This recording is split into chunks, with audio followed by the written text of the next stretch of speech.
Recently, the Cabinet approved reforms to Rwanda's education system. Now, in today's conversation, we're going to look at the main challenges affecting Rwanda's education system, as well as how these reforms intend to bring in solutions. I am your host, Tessie Cavan, and I am privileged to host the Minister of Education, Honorable Joseph Nsengimana. Minister Joseph, it's an honor to have you on set today. And before we start our conversation, it's been roughly 9 months, right, since you came into office. Tell me how it has been for you in terms of adjustment, moving from, say, the private sector now to the public sector. How has that been for you? You're right, it's been 9 months. It's been quite a busy 9 months. I think the public sector in Rwanda is a bit different than your typical public sector. Ordinarily, public sector means slow, slower than the private sector. But it's been my experience that the public sector in Rwanda moves at a relatively high speed. So it's actually very refreshing to see. That said, it's been rather busy the last 9 months. Busy learning, busy adjusting, busy understanding what the challenges are within the education system, and busy working with the colleagues within the education sector to try to address those challenges. Yeah. It's interesting you mentioned the word challenges, so then let's dive into that. I know recently the Cabinet approved some changes, if you may, into the education system. What are some of the main challenges that they want to address? So when you look at the results of what we're seeing in the education system, you will see, for instance, a rather high repetition rate in the lower primary. So we saw, for example, 35% in P1, primary one, and then it gets a bit better in second year and third year, but nevertheless, it's still high. And so we sought to understand why is that? Why is that the case? Because it's not intuitive, right? To understand why would the kids be repeating there. And then when we dug a little bit deeper, we realized that if you look at the lower primary, we have both the single shift and the double shift systems working.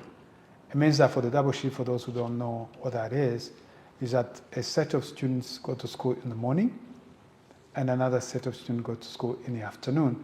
And that's usually because we have limited infrastructure compared to the number of students we have. Despite the effort that the government has done, we still have about 52% of the lower primary that's still practicing double shift. However, when you look at the curriculum, it was intended for single shift, meaning you actually had about 8 periods per day, which is about 40 periods per week. However, those in double shift could not do that. So what we saw was that a lot of teachers will struggle to complete the curriculum within the allocated time. And what we saw, that was one side effect cause of this. The other effect we saw was that some schools basically try to eliminate the double shift by increasing the size of the classroom. So for example, if you had one class that was 50 students that was studying in the morning and 50 students were studying in the afternoon, the school will combine those classes and now you have one class with 100 kids. Wow. As an example, right? Yeah. And so that puts a lot of burden on the teacher to try to really educate that big of a class. And so these are some of the things we noticed. And so that was one challenge. How do we address that?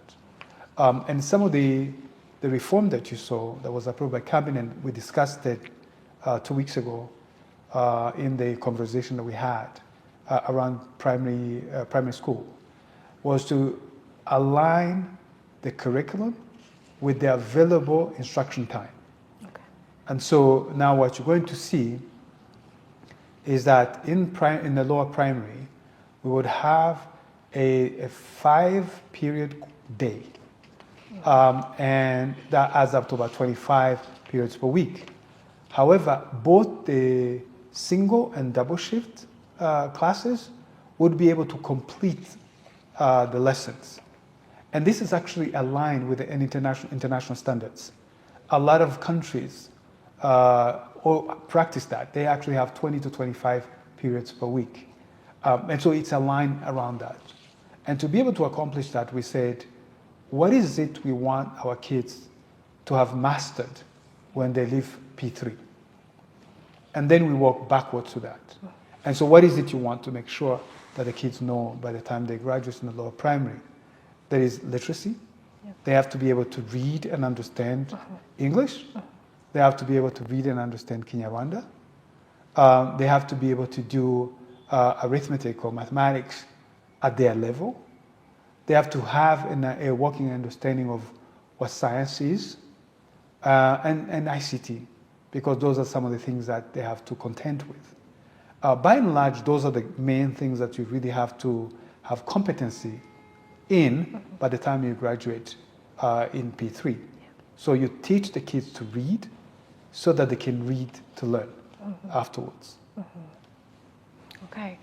Let's go to what I'd call the foundation learning. I want you to tell me why this is so crucial, because I find that many countries don't even invest in foundational learning. Many of them don't see the immediate benefits, if you may. So they don't quite put effort in it, but they put it in secondary. So in Rwanda, what are the efforts that are going into foundational learning? Oh, that's a good point. I think if we just borrow from the word itself, foundation, and we use an analogy of building a house. So when you go to build a house, when you lay down the foundation, you want that foundation to be strong. Yeah. Because if that foundation is weak, even if you put on top a really solid house, it's going to crumble. Yeah. So it's imperative that you build a strong foundation around that. So in education, it's the same. If you look at the foundation years, and I think when you talk about foundation years, you might have been referencing the preschool. But foundational years is both the preschool and the lower primary, so all the way to P3. And if we get our kids to really develop that foundation, that strong foundation in those years, it pays off throughout their learning career. So it's imperative. That's why, for instance, here in Rwanda, we have made it a goal that during the NST2, we are going to increase the enrollment in preschool all the way to 65%. And at least 65%. Yeah. We would love to get more because of the benefit that we have seen it yield in the students that have done that. And we also want to strengthen the lower primary so that when the kids graduate, completes the lower primary, they're really set for success for the rest of their student career. And so for countries that aren't investing in the foundational years, I really would encourage them to do that. And it's one way of tackling the learning poverty. And actually here during the Flex 2024, the countries agreed that we're going to tackle and eliminate learning poverty in Africa by the year 2035. And this has been adopted at the African Union level as well. And so I think it's an opportunity for all of us at the continental level to put significant investment in this segment of education and set our kids up for success. You mentioned raising this enrollment number to 65%. One, what is the current percentage? And two, how do you plan to do that? I saw somebody ask, will you force the kids to go to school? We are at 45%, but it hasn't been always 45%. It's increased over the years because of what the government's effort that the government has deployed in this space. So how are we going to accomplish this? There's a number of ways, right? One is that we are encouraging the parents, because this really starts with the parents. They need to understand the benefit of it, and then that they choose to bring the kids to these schools. That's one. The second part is we need to provide those schools. Yeah. Because once you convince the parents, you also have to provide where to take the kids. And so the government has done quite a lot of work in this space. For instance, we developed curriculum for the preschools. And once we formalize the preschool, the government will give you teachers, like teachers that are paid by the government, to be able to, again, expand, increase access to preschool. So there's a lot of effort and a lot of investment that the government is making to ensure that that happens. However, we would actually like to see that this effort goes even early years. We are talking about 3 to 5 with an emphasis on 5 because that's the preschool, like the year before you start school. But even we've seen a benefit even in the early years, 2, 3, 4. And so we work with NCDA to ensure that we are working together on that segment.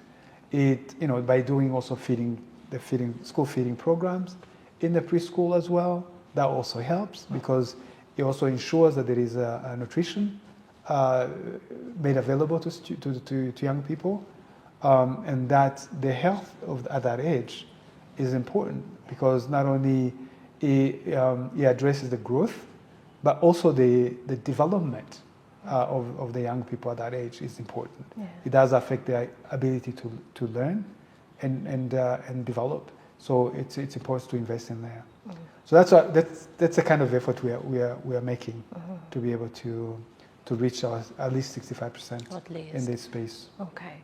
So going back to these reforms, how do you know that these reforms will actually give us the outcomes that we are looking for? Is there a way of measuring the outcomes? Yes. So we have some assessment that we do, and we actually do them like every 2 years. NESA conduct these assessments, but we also do have some international assessment that we can measure this. However, even in the classroom, the teacher should be able to assess how the students are performing. And really, when we think about the education system, we need to reimagine almost everything. So when we talk about assessment, what does that mean, right? Notice I use the word assessment, I didn't say test. Yeah. Right? Yes. That's intentional. Because when you do an assessment, you are assessing whether or not what the child has been taught actually stuck or the child learned what they were being taught. And it's both a measure for the student, but it's also a measure for the teacher. Because it tells the teacher that what they designed worked or didn't work. And then it gives them an opportunity to go back and say, you know what, I realize that the majority of my students are experiencing a problem in this space. Let me go revisit that, right? Let me redo it again. It's all about learning. It's not about testing. It's not about failing people, but it's about educating and enabling the young people to learn. And so we accompany the young people on this journey along that. So the teachers will do this formative assessment that goes every day. They can do an assessment and see what was discussed today, how did it work?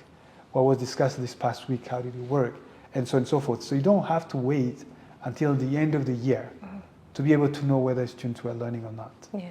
And so a combination of formative and summative assessment that the teachers conduct over the year, and then these national exam as well as the international exam will actually give us a sense of how we're progressing.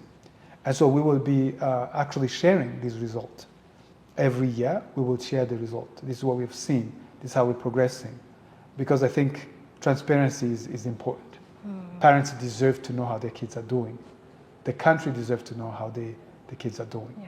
So we want to do the assessment and then put it out there and have a conversation around that.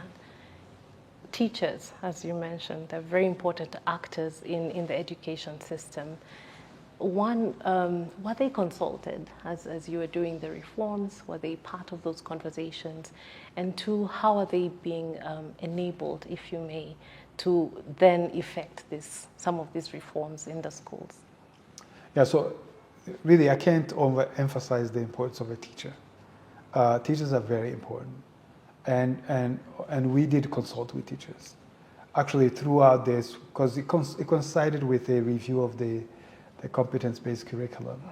So over 5,500 people were consulted as we were trying to identify the challenge and also design the solution for it. And so among those people were teachers, but there were also parents, there were also students. And so we tried to really talk to all the stakeholders and engage them to identify the problem, the challenges. The issue of the misalignment between the curriculum and the instruction time was first raised by teachers. And so they are part of this, of this whole, analysis and formulation of solutions. Now, what we do is to try to find how do we support the teachers to fulfill their mandate of actually teaching our children. And so we work with partners, primarily through REB, the Rwanda Basic Education Board, in providing a professional development for our teachers, which is more general, right? Learning about leadership, learning about the subject matter itself, learning about pedagogy.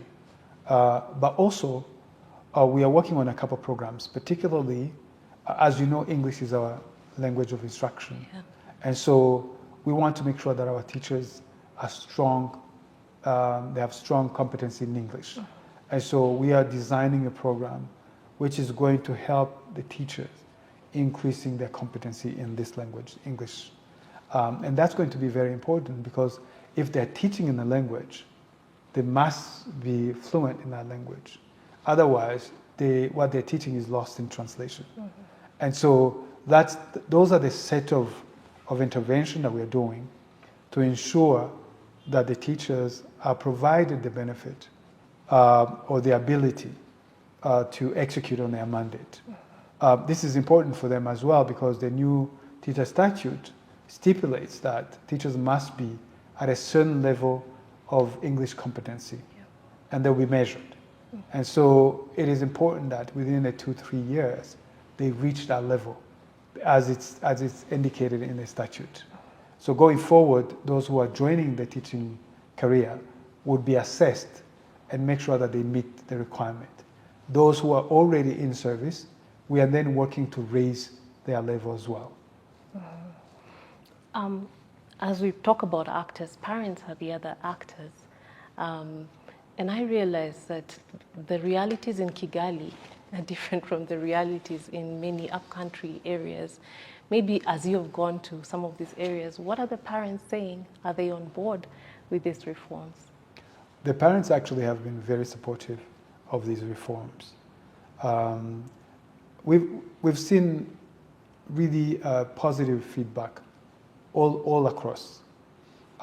Parents were very supportive of these reforms. However, we also keep engaging the parents because none of this is going to work if the parents aren't really active in the learning of their children. And so when, as a parent, you send your child to school, you need to know when they go, you need to know when they come back, you need to know what they're doing at school. And you, as a parent, need to hold the teacher, the school, the ministry accountable. And that really is important, is key. And so when a child goes to school, you need to ask them, what should I expect? What should I expect to see? Over the year. At the end of the year, what should I expect to see? And you need to hold us accountable by saying, the year has gone by or 2 years have gone by, and I'm not seeing the changes you promised to see, for me to see. Or you go to the teacher and say, why is my child doing this? I think that kind of engagement is one of the main ingredients of increasing the learning outcome. So it is important, it's imperative that parents be engaged and be active. Now, I know there is a lot of demand on the parents. There's quite a lot of demand. You have structure now, both parents work, and there's a lot of demand on them. But this is part of how can we facilitate this? It's maybe have teacher-parents engagement on a regular basis. We can use technology. You can text your teacher, the teacher of your child. You can call, you can email, but stay engaged. Do not disconnect, because that's not going to be helpful for your child. I hear you. Moving to the secondary school now, and there's been a lot around the subject combinations. What is wrong with the current subject combination, and how will that be resolved? So, I smile because we need to look at what are we trying to accomplish, right?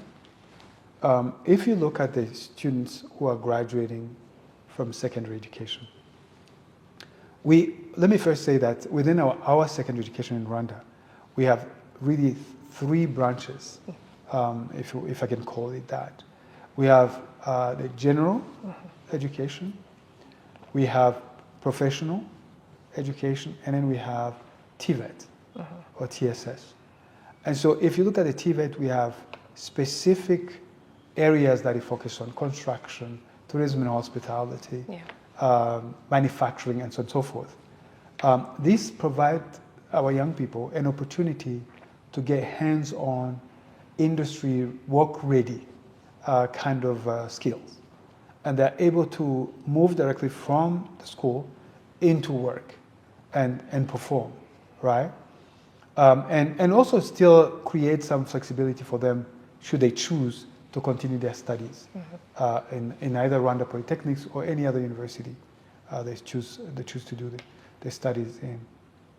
For professional education, we have accounting, and then we have School of Nurses. So they have nurses that are being formed at the A2 level in this space. And so they can directly go to the field as well. And then we have the general education, which had this combination you were talking about. We had 10 combinations. 10. And these are 3 course-based combinations. And because of that, you tend to have over-specialized children when they graduate. Over-specialized and yet not enough knowledge in those particular fields. A jack of all trades? Pretty much, right? A master of none. Yeah. And then what you find out is, like, in some of these combinations, literally there are things they don't study. They don't study mathematics, for example. And you stop, your last course of mathematics is in the O level.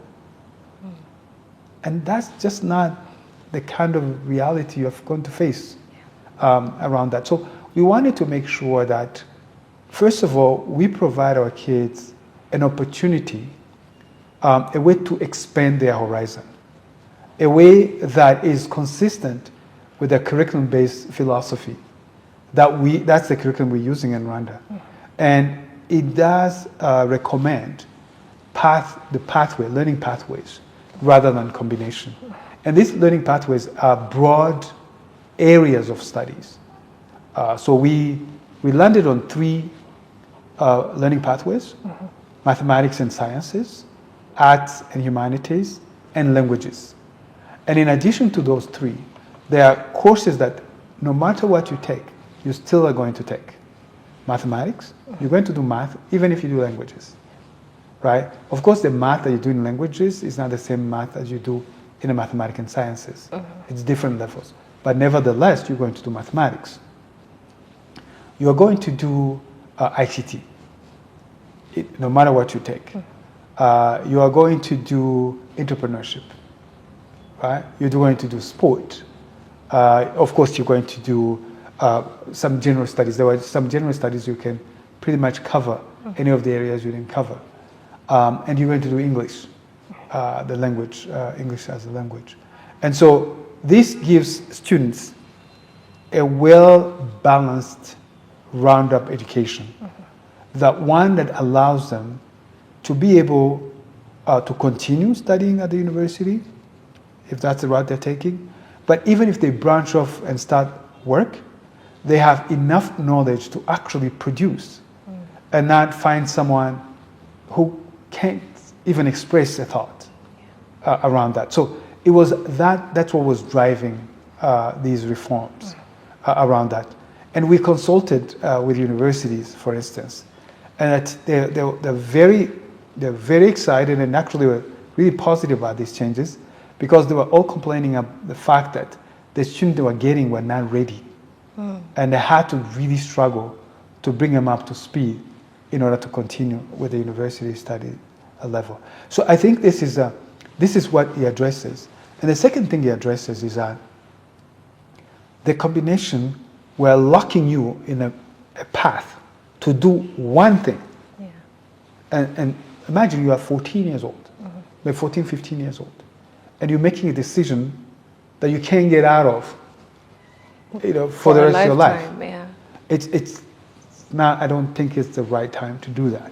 But with these pathways, you have so many things you can choose from when you go to university. And so this broadens the horizon for the students. So then, do we have career guidance counselors in schools? Because, as you said, it's an array of choices to choose from. How do the students know what path do I take? So that's really one of the things we're trying to find out how to implement, right? Okay. Provide this guidance around that. We're actually starting this summer. Okay. During this summer, what we're going to do is that we're going to do a summer program that addresses the all-level students so that they can understand what are these pathways, right? And why should I choose one versus the other? What really drives the decision? And what's the implication of that? So we want the young people and their parents to understand that so that when they choose, they're guided by this understanding.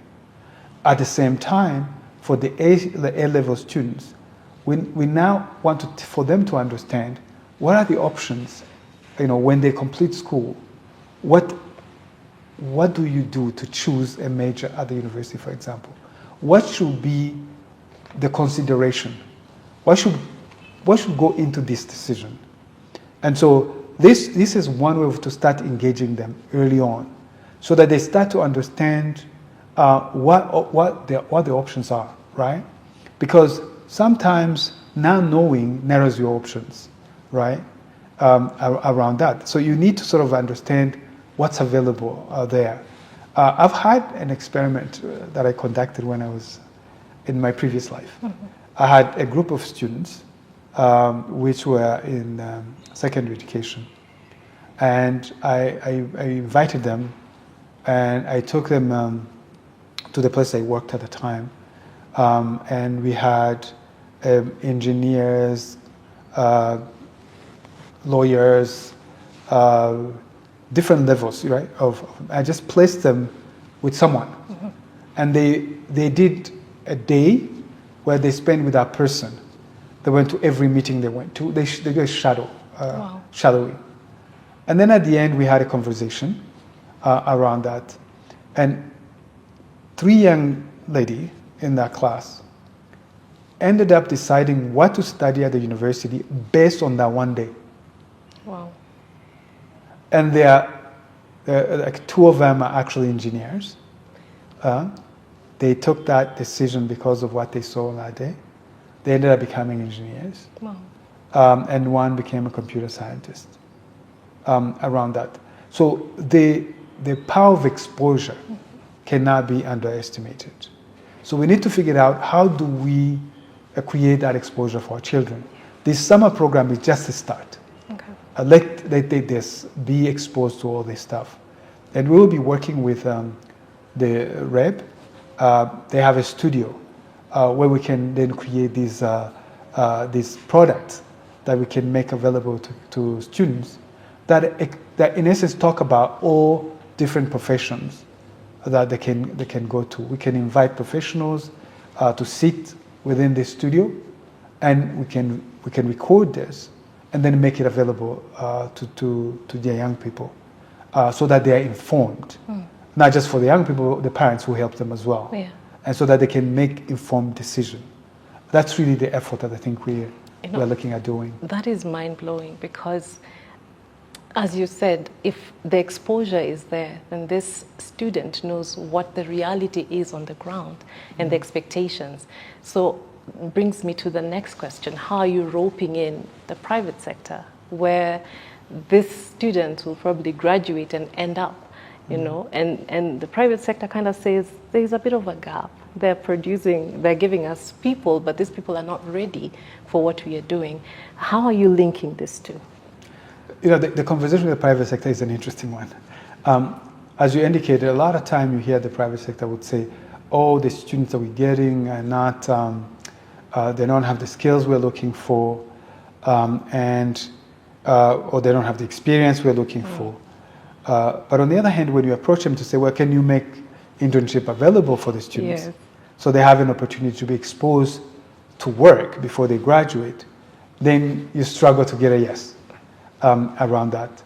The other thing is like when you have to engage the private sector and say, well, come participate in the design of the courses.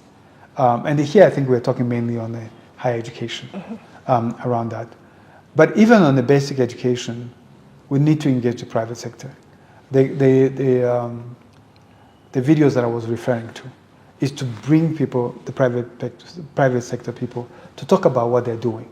Okay. And then be able to, for the kids to start formulating what are the skills needed and so on and so forth around that. So it is an ongoing engagement with the private sector, but it's one that's really important, particularly when we start talking about higher education. The private sector needs to be at the table as we are crafting the curriculum, or are we deciding what courses to teach. That's one. Secondly, I really urge the private sector to provide internship. Internship has a lot of benefits. One is that you are contributing to the education of these young people. Second, it's a 3 months or 4 months long interview. You see the student, you see what they're capable of, you see how fast they can learn, and that's your future employee, right? You get to actually see the product before you buy, in essence. Yeah. And so it is an opportunity for them as well.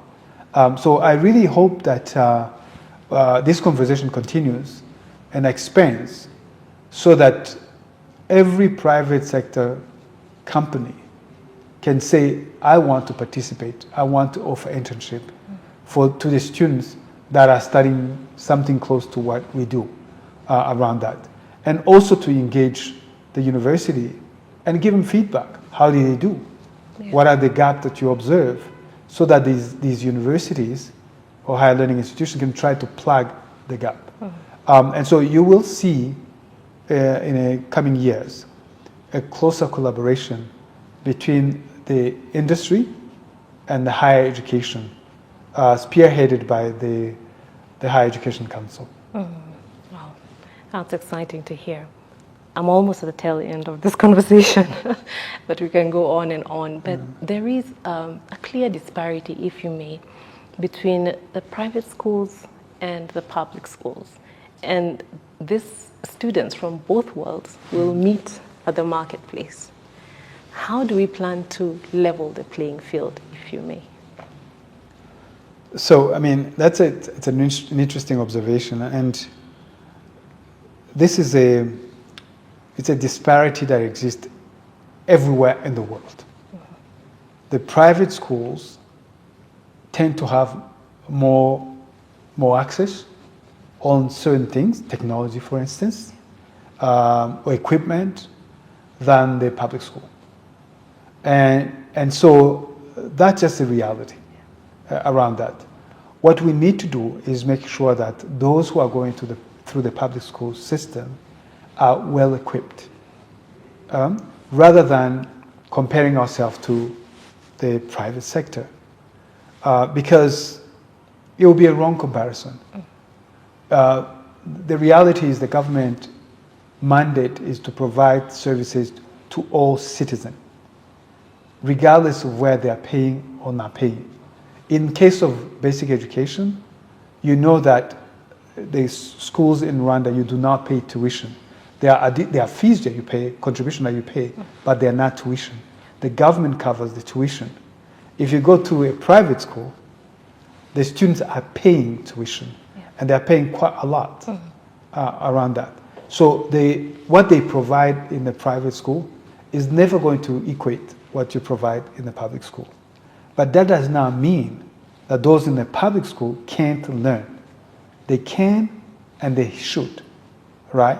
So we want to focus on the public and government-aided school and deliver services to them to ensure that they're capable, they're able, and they are prepared to face the world regardless of who their competitor is. Whether it be some kid that came from a public school, a private school in Rwanda, or even an international student. Because as you know, the world is getting flatter and flatter, right? Yeah. So we need to not only compare ourselves to the private school in Rwanda, we need to compare ourselves to the world. And so how do we focus on what we can deliver and make sure that the students from our system come out prepared, not just to survive, but to thrive in the reality, in the world that we send them to. And that's expensive. Talk about the funding aspect. It is. If you look at the government investment in education is quite large. It's quite large.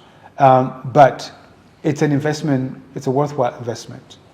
If you look at the Vision 2050 in Rwanda, where we want Rwanda to be a middle to high income country, and that it's based or built on knowledge-based economy.